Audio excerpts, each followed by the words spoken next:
Assalamu alaikum vatan arkadaşlar. Bana görüyorsanız vatandaşlarımızın öylerini ve caylarını ve derya taşkın edip annene buğdaylarına gidiptirler öylerini ve köp tarafatlar geliyor vatandaşlarımıza ve sizler her yerde bolsaňyzlar hem vatandaşlarımıza akına doğa edinler. Vatandaşlarımız köp halata harap ve köp teklifte Hudawan bara her musulmanyň üstünden her bela musibetlerini götersin. Allah'ın ketteken apada awarra görýärdiňizler we ýagmyr ýagan ýok diýip köp pereşandylar.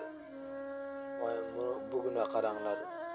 Günde gün giýje ýagmyr gündüz gün çykýar. Giýje ýagmyr gündüz gün çykýar. Şoň şekilde Allah'ın ketteken apaty bol. Wagtynda merdim etdik ýagmyr ýagmýar, balan etmeýär. Siz biz baýat Allah'ny gertek tanasak.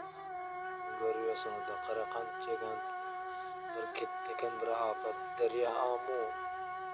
Mara kalay zalda bar vatandaşlarymyz köp teklifde öýlerine gitdiler, yerlerine giden